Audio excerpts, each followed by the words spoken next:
Yes. Yeah. Ow. What's up, everybody? We are here in beautiful Jaco, Costa Rica, and I am joined with my good friend Kenneth Tencio. Kenneth, how you doing? Feeling better than ever. This past year, like free time, give me like a lot of time for myself, for my writing. So definitely, really feeling good. Well, you're talking about 2020 into 2021. Let's talk about a while back before that. How exactly did you first get into riding BMX? Wow, that was a long time ago. I remember I never was feeling like really into any other sport.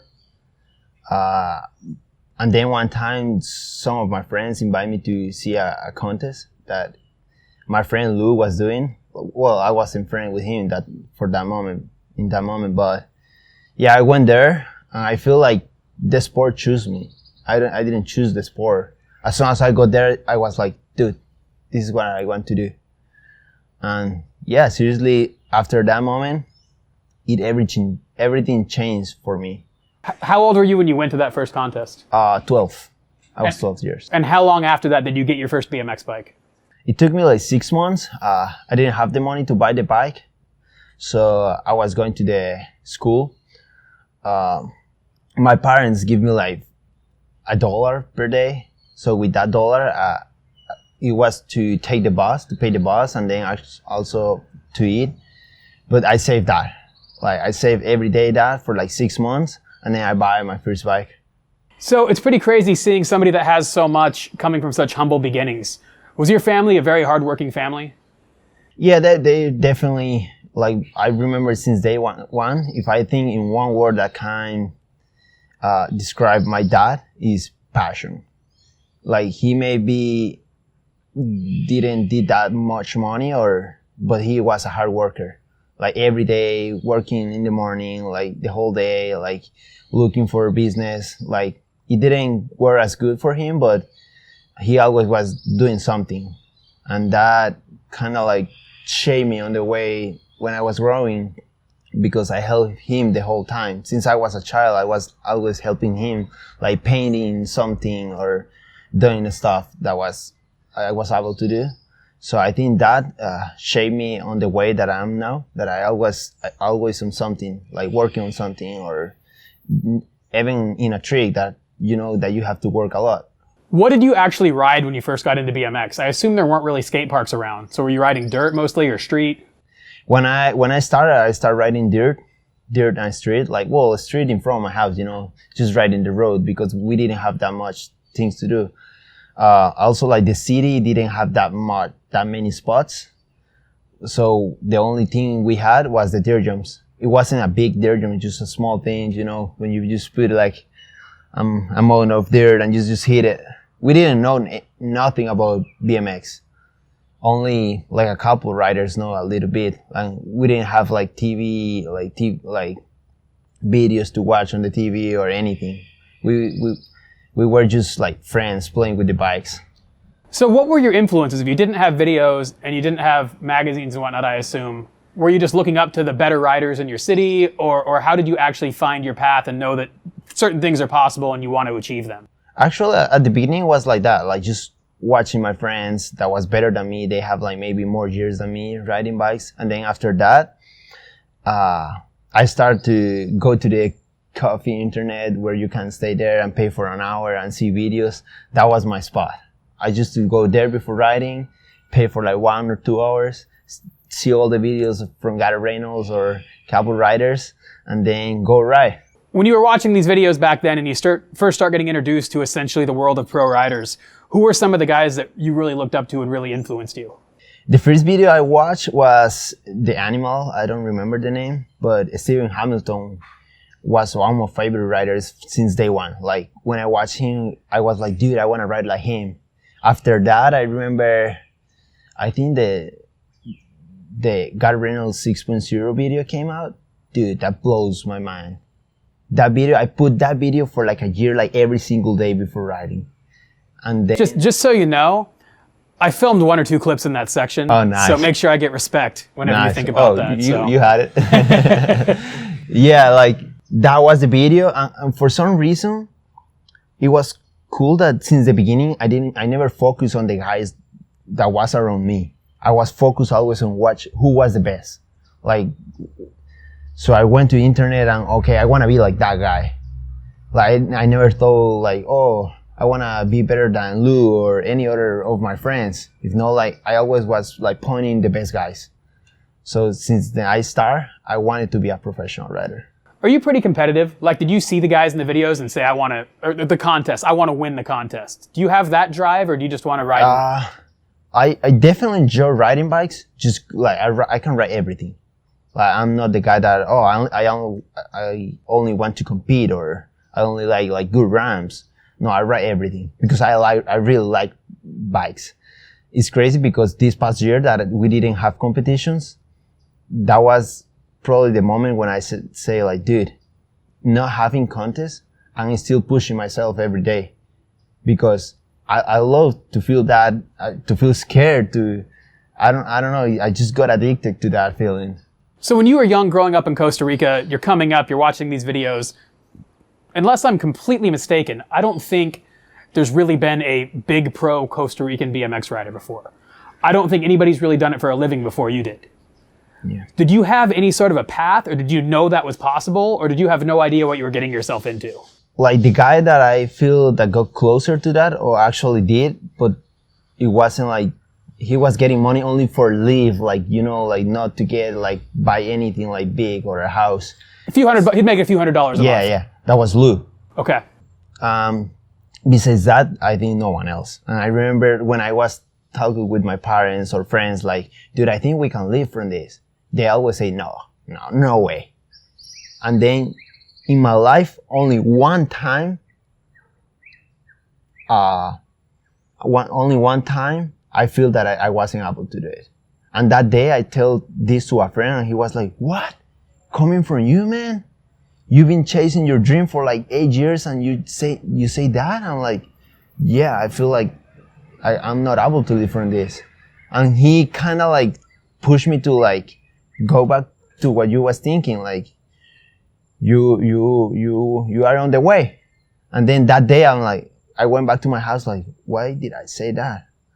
And then next day back to riding again, like super hard, like, dude, I know I can do it.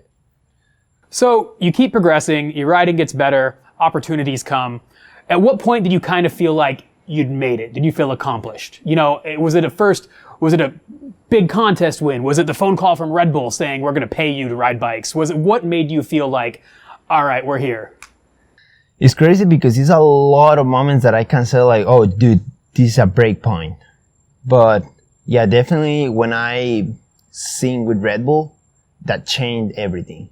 Because I already had like the passion. I already had like tricks. I already was like doing the stuff, but I didn't have the money to travel. So when they started helping me, that was like literally like the wins I needed. So you get signed to Red Bull, you're able to start traveling. What were some of these early trips like? Were they, I'm sure knowing you make things happen. So I'm sure they weren't all expenses paid, you're staying in a nice hotel, you have a rental car. I'm sure they were still pretty rough.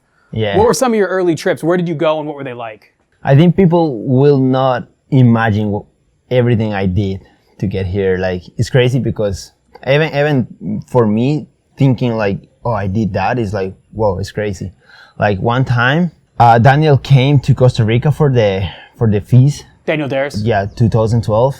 And then I met him there, like, I was already doing like a little bit of things with Red Bull. I wasn't riding for them, but they already know about me. And then I won like the best rider of my country. So FIS sent me to the next FIS in Montpellier. I wasn't ready to ride that, you know, like, dude, I completely cleaned the ramps. I did really bad. Well, to be fair, at the time this happens, being the best Costa Rican rider, similar to what we talked about earlier, doesn't put you too high on the worldwide map. You know what I mean? The riding level here, there's always been passionate riders here and an awesome BMX scene, but as far as riding at the highest level, that really didn't happen until you. So I'm sure 18-year-old you getting these opportunities flown across the world to compete against the best guys has to be pretty rough. Dude, you can't imagine. Like before I went to the Montpellier FIS, Daniel invited me to his house. I went there. I wasn't even able to jump the jump box. That was my first time hitting like a real jump box. The part was huge for me. Everything, like the ramps. And then watching these guys riding, I was like, dude, I want to be like that. I didn't see the big ramps or how good they were, like a rock on the way, you know. It actually was like what I needed to open my mind and say like, this is what I need to do to be there. So I went next week. After that, I went to the FIS Montpellier. As I tell you, I did really bad. I crashed so many times. I cried really hard after that because I know that it was embarrassing for me to be there, like with all the legends, all the riders I always watch, and then I did so bad. And then that was the break point, because when I came back to Costa Rica, I was like, dude, I see how they ride. Now I know what I have to do to be there. So I actually say, like, I did a promise to myself that next time I went to a contest that big, I have to be on the finals. So you went from doing horribly in the lowest class to saying, next time I come, I have to be in finals. Yeah. Which is huge. For anybody that's ever been to a feast that has an open class and whatnot, you see a lot of these young riders in there that have no idea what the hell they're getting into. That are, you look at them and you're like, man, it would take years and years to make the final. What, 12 guys will make the final? 12 guys. And you want to count the 12 guys that make the finals? You got your Logan Martin, Daniel Dares, literally the best of the game. So to go from probably, I assume, 60-something place to the top 12, you're taking on a lot. I think that first time I got like 68. So you're trying to go from 68 to at least 12. Yeah. That's an insane jump. It was a mission, but I know it that I was able to do it. So I came back to Costa Rica and I filmed this video that is called Evolution Time. Like you guys can look it on YouTube. And you will see the difference between like a year ago and then 2013 when I filmed that video and then today. So did you start working out off the bike? Did you start just riding harder? What changed? I did everything I was able, like working like on the gym, like running, like a little bit of cycling sometimes, but most of the thing was riding as much as I can. I was like sending it every day because we didn't have Resi, we didn't have a foam pit.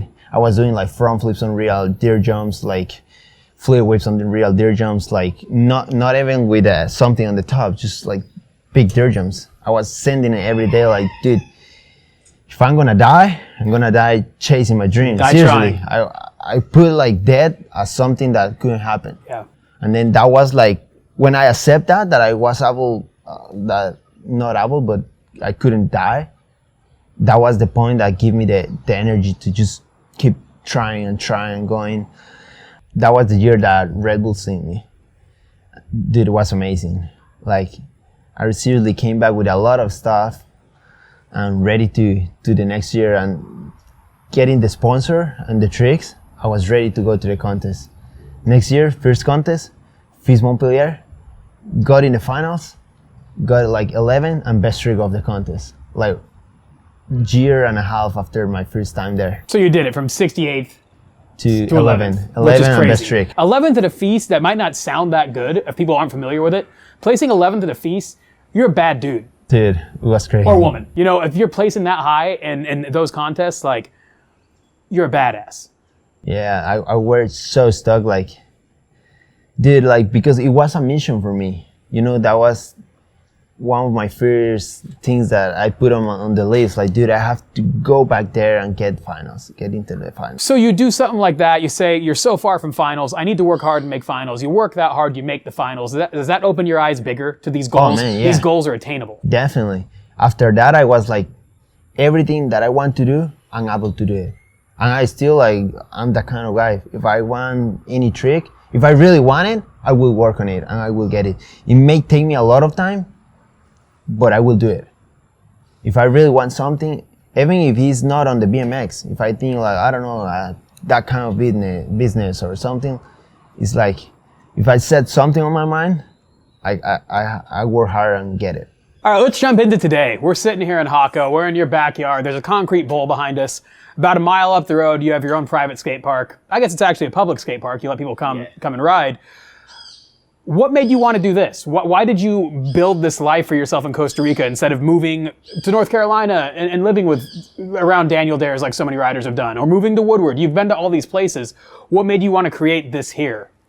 Well, I actually tried to live in USA, but I always say I ride bikes because it's fun, because it made me happy, and I like to be with my friends riding. When I was like in Woodward or any other place, like just not speaking my language, not eating the food that I wanted, like just not being around my friends, it wasn't the same thing. I feel like I progress a lot riding with a lot of riders outside, but if I have something, is that I have my own motivation. And if my friends are around, oh, way more. So if I want to do something with the BMX, it's something that made me feel happy, and just being outside my country wasn't that happy. So now that you have everything built here, you've kind of created a pretty awesome scene around you with guys like, I've seen progression in the guys you ride with, like insane amounts, with guys like John Carlos Ramirez and Alvaro, who absolutely destroys street riding. You know, there's a pretty diverse scene here. Is that something you hoped you would create, or is this really just kind of to you for your own training, your own progression? Well, I want to give something back to the sport, you know. I want to give something because it gave me that much that I started building the park, not only for me, if not because I wanted to see more riders. Thinking that I was able to be more time in Costa Rica, I needed something to train. I'm really stoked that more riders are getting closer to me and trying to follow their dreams, and definitely like have them around me, also not motivate them, if not me. So definitely has been like an amazing time having these guys around me. So 2021, obviously the Olympics are on the horizon. You qualified for the Olympics to represent Costa Rica. Obviously it was supposed to happen 6 months ago. It didn't happen. Hopefully it's going to happen later this year. Is that a big focus for you, or is that just another event for you?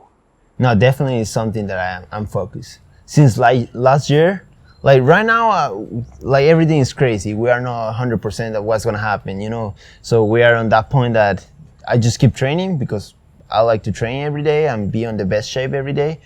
But yeah, I remember like last year, like at the beginning of the year, I was riding like, dude, like saying like 4 hours a day, like doing like a plan of 16 hours a day, like doing things that are all thinking on just get better and better on BMX. And still right now is the only thing on my mind. Like I've been doing a lot of stuff, but the thing that I'm focused on is just getting better to be prepared for the Olympics.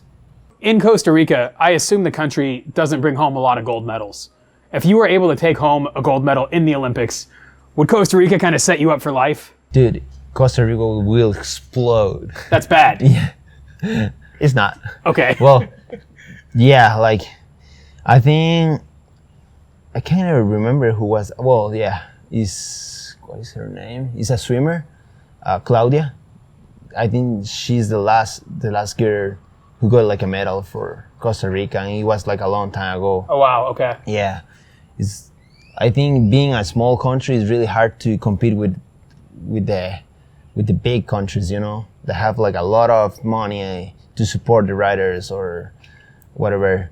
But yeah, definitely like this is gonna be an opportunity for me and for the country, and I seriously am gonna do my best. You're probably the only guy that will be competing in the Olympics for freestyle BMX that also likes to do backflips off roofs and jump stupid gaps on street that are just ridiculous. How do you find that balance? Because I know a lot of these countries that are supporting riders almost give them heat. They don't want them riding street. They don't want them to go get hurt. You're not turning that off.